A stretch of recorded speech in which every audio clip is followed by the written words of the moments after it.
KPBS On Demand is supported by UC San Diego's Art Power, presenting cellist Joshua Roman, performing from his album Immunity, alongside music by J.S. Bach and more. Sunday, June 22nd at UC San Diego's Epstein Family Amphitheater. Reserve your tickets at artpower.ucsd.edu. Now playing on the Parker Edison Project.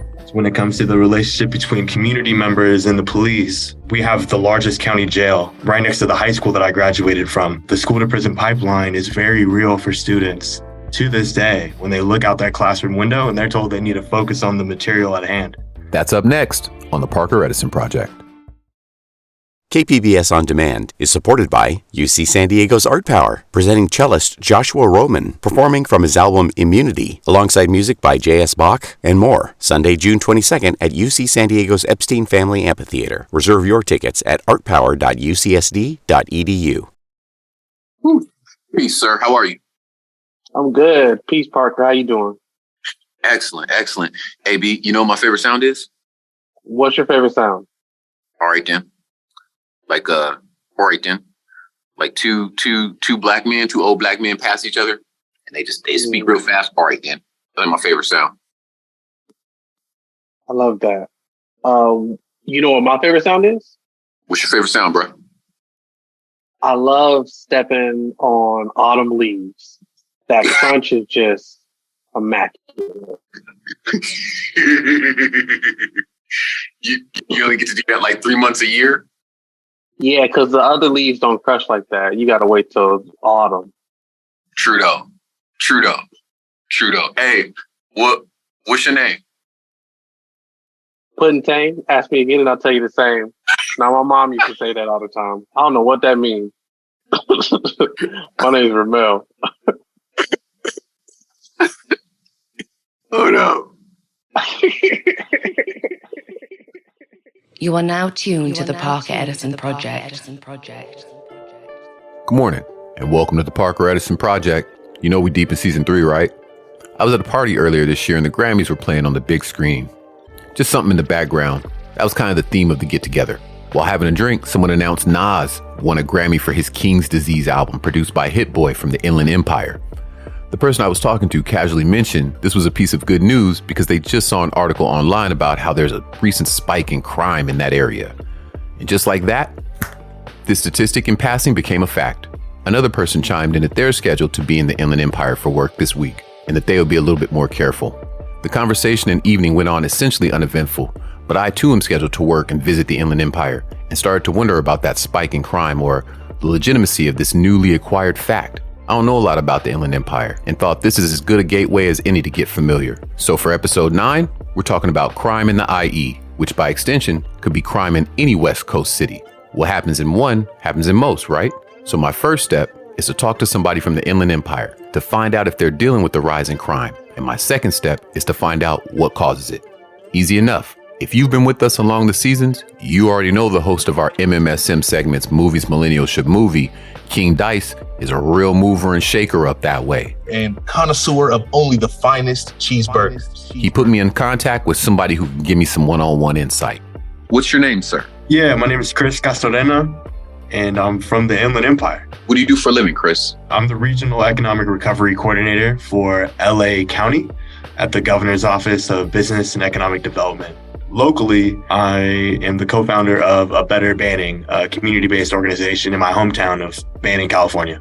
I've been through the Inland Empire and I think I've even been through Banning a couple times, but I'm not super familiar. What's it like? We're in a special place, the San Gorgonio Pass, right in between two beautiful mountains. It's hard to not feel fortunate, especially when you have really cool neighbors. We're a really diverse community. So being able to spend quality time with people who think completely different from you, but you have shared lived experiences together. It's a beautiful thing. It's a great place to be able to be inspired, lean into your artistry, funnel that into your professional life, your family life, all of it. Come through, man. Shane, Dice is up the street too. So hey, buddy. Shout out King Dice. Shout out. A friend of mine was telling me how there's this odd spike in crime in Fresno or Inland Empire. And that sounds very different from what you're describing. Perception. Media sensationalizes everything, right? If you're not in the streets, their firsthand account, everything seems scary. We got a lot of beautiful people here, a lot of talent, people that are passionate about the things that they do and are just trying to survive. What's the relationship like between cops and the community in that area? I wouldn't say Inland Empire is unique in most respects when it comes to the relationship between community members and the police. We have the largest county jail right next to the high school that I graduated from. The school to prison pipeline is very real for students to this day when they look out that classroom window and they're told they need to focus on the material at hand. Going into high school, we had about 500 freshmen and we graduated 118. Being able to make it out of that situation, I had community that I leaned on that really looked after me. I'm community made to the bone. Other folks weren't as fortunate. And so the work that I do today is inspired by that, just like yourself, Parker. What's the one thing you'd wish for your city? I would say participatory systems where your city hall is actually working with you in your neighborhood on solutions. If you bring in the community, and I mean everyone in the community, not just your typical stakeholder meetings, that's the same demographic being hit. So I think that would be a powerful tool, getting people to dictate where the money goes. God forbid we give people some power. Okay. Chris, how can you mentioned an organization that you're working with? How can listeners who want to support find more about it and maybe even look you up on social media? Well, our social media is at A Better Banning. We're the youngest organization in our community. We started and piloted the first internship opportunity for our students to learn about how the government works, how nonprofits and businesses work together. That's what really builds community. Right? Making sure you have a park down the street, healthcare down the street, all of that. But yeah, find us on there. We're not a nonprofit yet. We have a MOA, a memorandum of agreement with another local nonprofit. So our funding goes through them. So donate to Faith in Action and earmark it with A Better Banning with that. We'll get those dollars. We'll put it to good use. We're working on a contract with our city hall right now to oversee the city's first ever youth council that hopefully will be launched by fall of this upcoming year. And we'll be hopefully getting that contract to oversee their programming. DICE is going to be overseeing that too. So we're really excited. We got some good stuff in the works. Chris has given a picture of a good place. Not perfect, but very appealing. He makes me wonder if anyone from the Department of Justice collecting that data is stopping into cities to make sure the details line up. Also, Chris makes a great point about talking to the people in those cities. This would help put statistics in a proper context. I got in contact with my next guest because he's a guy with access to the kind of guys with access to information way out of my reach. What's your name and where are we today? I'm Askari Abdul Muntakam and we're over here at Pillars of the Community. This is Southeast San Diego. Love it. Where are you from originally? I'm from LA. Where? I mean, I'm originally from New Jersey, but I'm a transplant to Los Angeles. I came out here in '82, so I've been here a long time. You have a podcast that deals with gritty content. What's the name of it and what's it about? So Gangsta is my podcast. Myself and my co-host, Michael Hall, we talk to gang members about the real consequences of having made the decision to become a gang member. In that, sometimes you hear some really nice anecdotes and sometimes you hear some horror stories. What do you hope the long-lasting effect of your show is? But what we want to be able to do is expand and provide resources and services to the people who already made the decision to become gang members when they were young. They made that decision. That decision is done. They can't undo it. To have them suffer for the rest of their lives is a travesty in my mind. So I want to be able to provide a platform where they can come in, tell their stories, but in addition to that, where people can get resources to move their lives forward. And I want that opportunity for everybody. And I don't want to deny to them simply because they made a decision when they were in their teens to become a gang member. This episode, I'm talking about the IE, but this really applies to a lot of small West Coast cities. Do you have any insight into what might be contributing to the rise in crime in these small cities on the West Coast? One of the things that I find hilarious is the notion that there is a rise or decline in crime in communities. And this is based on research that it's an unknowable whether or not crime is rising or declining in any particular place. The way we understand crime is simply the way police report crime. And police don't have any obligation. There's no federal standards for how they report crimes. And it's all about reporting as opposed to actual acts. For example, I can punch you in the mouth, right? And I can get charged with simple assault, aggravated assault with GBI, or mayhem, depending on how the prosecutor decides he wants to prosecute this. Right. You want to know if crime is increasing or decreasing?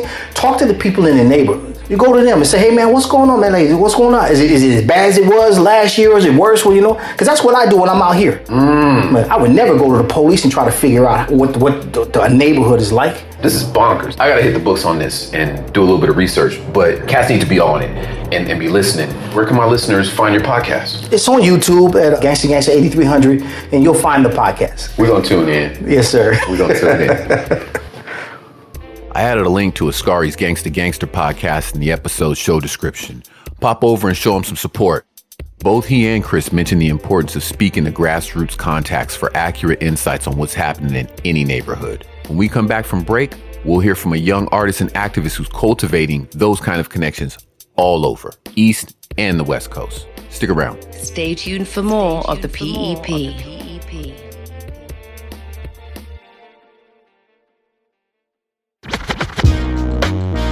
In 2023, hip-hop is turning 50 years old, and there's no better way to celebrate this monumental anniversary than by playing the Questions Hip-Hop Trivia Game, based on the acclaimed live event turned online show and podcast of the same name. The Questions Hip-Hop Trivia features 300 cards to challenge and entertain everybody from casual listeners to the most die-hard liner note reading rap nerds. The Questions Hip-Hop Trivia, available wherever you get games and books, or order yours at www.questionshiphop.com. Hey folks, my name is Bob Surratt. I'm a librarian and host of Listener's Advisory, the San Diego Public Library podcast. Listener's Advisory is the audio access point that connects users with SDPL services, facilities, and staff. Tune in twice monthly for a mixture of narrative-driven segments, in-depth interviews, and roundtable discussions about everything from professional recommendations to community-centric matters. Find us wherever you get your podcasts or at mysdpl.org/listeners advisory.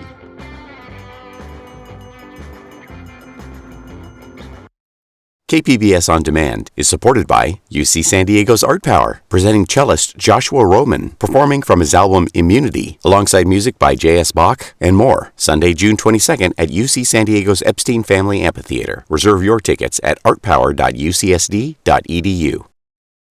And now back to the PEP.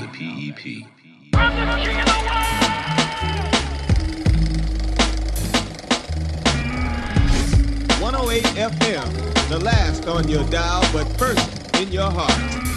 You're in the fresh state. I'm Parker Edison. It's your boy King Dice, and this is Movies Millennials Should Movie. Yeah. I got a movie. This movie is a Spike Lee joint. It's called Do the Right Thing. Ooh. It's about the hottest day in a particular summer in Brooklyn, and the racial tensions that rise with the temperature is crazy. We see Giancarlo Esposito in one of his original roles, and that dude, he's a chameleon, man. He could be black, he could be Mexican, he does whatever he wants to do. I love it. It's super dope, and all I gotta say is Radio Raheem, like Radio Raheem. I love this movie. I'm gonna give this movie 5 radios. I'm gonna pick Mo Better Blues. It's young black romance. Go check it out.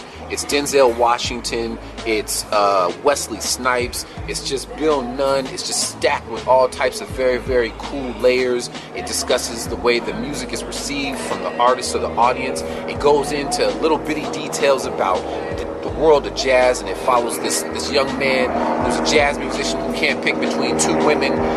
Just go watch it. I don't want to tell you how it ends. I want to tell you. I'm gonna give it 6 top hats. I'm gonna give it 6 top hats. Yeah. I'm Parker Edison. I'm King Dice, and this is Movies Millennials Should Move. All right, here's what's about to happen. I'm gonna get this next cat on the line, and he's gonna proceed to pour gems on your head like the Ice Bucket Challenge. I started this episode with one theory, but as we're hashing it out, I'm learning these kind of stats might be a symptom of a bigger issue. Peace, brother. What's your name and what city are you in? My name is Jasiri X. I'm currently in New Orleans, but I'm originally from Chicago, Illinois, South Side specifically. And the city that I do my work out of is Pittsburgh, Pennsylvania. People know me as a socially conscious hip hop artist. What was called, Movement for Black Lives or Black Lives Matter came about. I was the first hip hop artist to do a song around Oscar Grant. I was the first hip hop artist to do a song around Trayvon. And so I was an artist that was kind of documenting a lot of these police killings through my music and through my art to raise awareness around them. I'm also the founder of an organization based in Pittsburgh called One Hood Media. We're at the intersection of art, activism, media, education, and civic engagement in Pittsburgh. A lot of people don't know Pittsburgh, Pennsylvania traditionally has the poorest working class Black community in the country when it comes to inner city poverty. And Pittsburgh also in 2019 was called the worst city in America for a Black woman to live. We're in the community in Pittsburgh, working to transform a lot of these places. Pittsburgh, similarly to San Diego, was called the most livable city in America. But how can it be the most livable city in America if we're dealing with so many systemic issues specifically affecting Black people? These are kind of the issues that we face, and that we're pushing back on in Pittsburgh. And we've been able to do it using art, culture, and hip hop. So we've been able to kind of take that energy from the protests and kind of use it to begin to kind of transform the political landscape of our city so we can get better policies. This episode started from me hearing about a spike in crime in central Cali cities. And the first thing I wanted to do was kind of find out what was causing this spike. But then I was like, let me kind of check into the validity of this statistic. So like I said, I know you're tapped into a lot of different cities. What's your take on it? I believe it's a direct response to the nationwide call that came out of the uprising of 2020 to begin to defund police departments. And so we traditionally have the highest paid police officers in Pittsburgh. In the last 5 years, our police department's budget increased by $50 million. So if you increase it by $50 million over 5 years, and then you tell me, crime has gone up, who is that a failure on? Maybe giving more money to the police isn't actually what reduces crime. The highest per capita police to citizens is Chicago, Illinois. Chicago is the poster child for violence in a city. So if more police meant safer places, then Chicago will be the safest city in the country, but it's not. And there's been an uptick in violence in a lot of places. Now, to put that in perspective, if you put it on a line where you looked at the 90s and 2000s, overall crime is down, percentage-wise. And if we think that we're just going to throw more cops at it, it's weird to me that policing, it's like they get more money whether they do a bad job or not. You know what I'm saying? And so the way out isn't more police. The way out is actually empowering pillars in San Diego, pillars in the community that are doing this work in the community, that are connected to the community, that are helping up, our returning citizens as they come home, right? And that's how you improve the situation. They're using this data to try to scare people into thinking that we need more police, although the data doesn't suggest that. Wait. Jasiri, no, you're not about to give no more of these jewels. So instead, let me do this. You an artist, you a musician. Hey, do you have anything that I could play for the people right now? Yes. So the last song I put out was called Rob Jeff Bezos. It was really a response to what I saw happening in 2020. I don't want no harm to come to Jeff Bezos, but I thought it was a clever way to talk about what I saw happening at this transfer of wealth to this super wealthy 1%, as the rest of us struggle through inflation and all this other stuff. So produced by Black Caesar, legendary Pittsburgh producer. Yeah. Oof. Shout out Sam Snead, by the way. Sam Snead don't get his credit for putting Pittsburgh. Sam Snead. That's a different conversation about how Dr. Dre came and took Mailman, Butter, Sam Snead, Black Seas. It set our music scene back because he just took them all and took them to LA. And a lot of Pittsburgh producers and writers were a part of that history. They ended up making some of the classic, Dr. Dre music. So that's an untold story on the 50th anniversary of hip hop. A lot of people don't know. Bet. Let me hit this song right fast. Looking out the window with the Draco fully loaded, planning how to rob Jeff Bezos. How much is 1 trillion when converted into pesos? Turn half into Naira, I got family in Lego.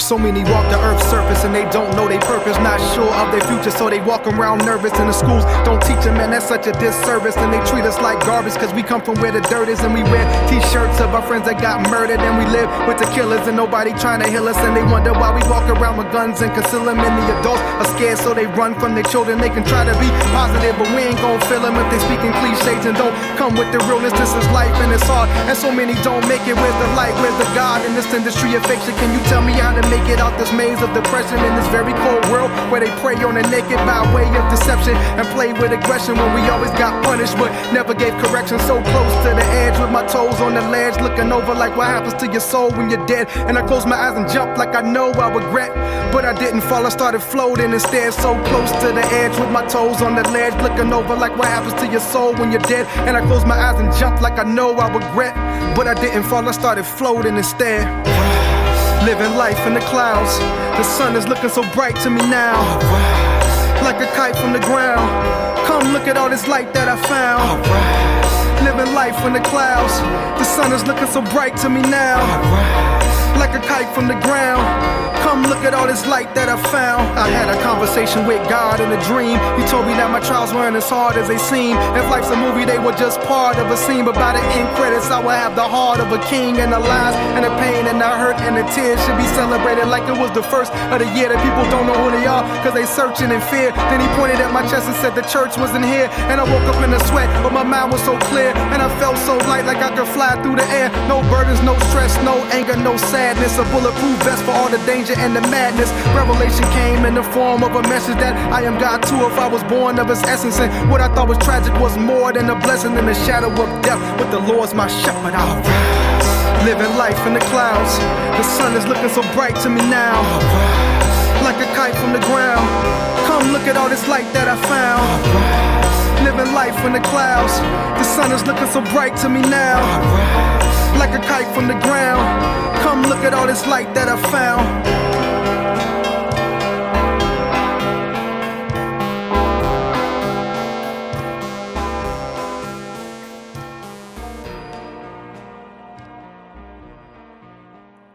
Quick update.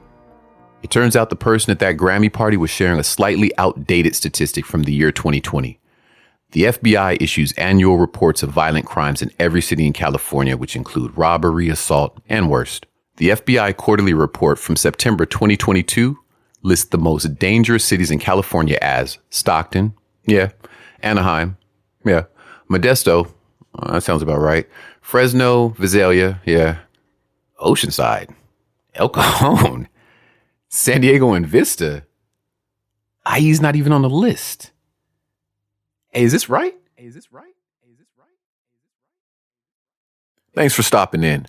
The Parker Edison Project is produced and hosted by yours truly, Parker Edison, and of course, the good people at Platform Collection.